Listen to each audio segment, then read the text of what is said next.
இது ஒரு அழகான குடும்பத்தோட குட்டி கதை. இந்த குடும்பத்தில் மொத்தம் 3 பேர் தான். அம்மா, அப்பா, அப்புறம் அவங்களோட குட்டி பொண்ணு சுச்சி. சுச்சி எப்பயுமே துரு துருன்னு ஜாலியாக விளாண்டுட்டு தான் இருப்பாள். ஆனால் அவளோட அம்மா அப்பா தான் அடிக்கடி சண்டை போட்டுகிட்டே இருப்பாங்க. 2 பேருமே ஒர்க் பண்ணுற ப்ரொஃபஷனல் அப்படிங்கிறதுனால அடிக்கடி அவங்களுக்குள்ள சண்டை வருது. அப்பா ஆஃபீஸ்லேயும் ரொம்ப பிஸியாக இருப்பார். வீட்டுக்கு வந்ததுக்கப்புறமும் ஆஃபீஸ் வேலையை நினச்சி ரொம்ப சின்சியராக வேலை பார்த்துட்ருப்பார். அம்மா ஆஃபீஸ் வேலை முடிஞ்சோடனே வீட்டுக்கு வந்து வீட்டு வேலை பார்த்துட்டு அதில் வர பிரச்சனையை தாங்காமல் எப்போ பாரு டென்ஷனாகவே தான் இருப்பாங்க. இதுக்கு நடுவில் நம்ம சுச்சி பாப்பா சாப்பிட்டாலான்னு மட்டும்தான் அவங்களுக்கு பார்க்க நேரம் இருக்கும். அவளோட ஃபிசிக்கல் ஹெல்த் நல்லா இருக்கா அப்படின்னு சொல்லி செக் பண்ணிக்குவாங்களே தவிர அவளோட மென்டல் ஹெல்த் எப்படி இருக்குது அப்படின்னு சொல்லி பார்க்க 2 பேருமே மறந்துட்டாங்க.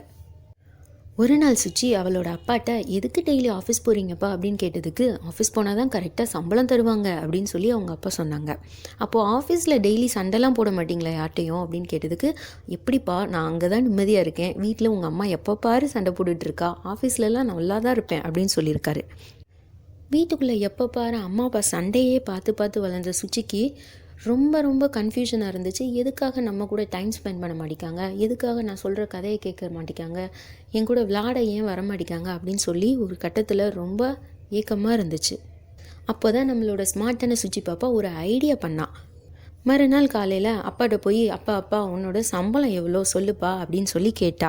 உனக்கெல்லாம் இது எதுக்கு, உன் வயசுக்கு தகுந்த மாதிரி கேள்வி கேட்குறியா அப்படின்னு சொல்லி அப்பா மூஞ்சில் அடிச்ச மாதிரி சொல்லிட்டாரு.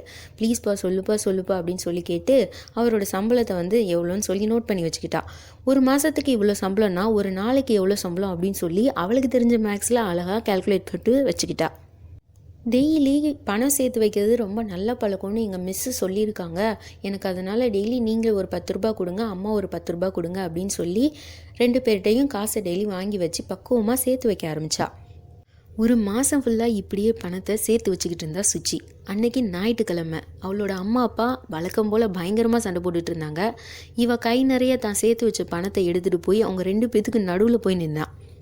இது 2 பேரும் வச்சுக்கிட்டு என் கூட வெளியே வாங்க, நம்ம பார்க்குக்கு போகலாம், பீச்சுக்கு போகலாம், நல்லா ஜாலியாக ஊர் சுற்றலாம், எனக்கு அப்போ தான் சந்தோஷமாக இருக்கும் அப்படின்னு சொன்னான். இதை கேட்டு அவங்களுக்கு ரொம்ப ஷாக்கிங்காக இருந்துச்சு.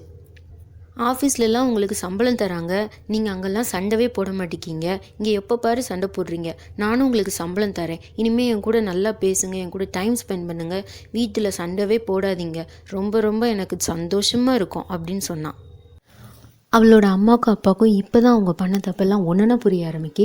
இப்படி நேரத்துக்காகவும் பாசத்துக்காகவும் குழந்தைய இப்படி காசு கொடுக்குற நிலைமைக்கு தள்ளிவிட்டோமே அப்படின்னு சொல்லி ரொம்பவே வருத்தப்பட்டுக்கிறாங்க 2 பேரும்.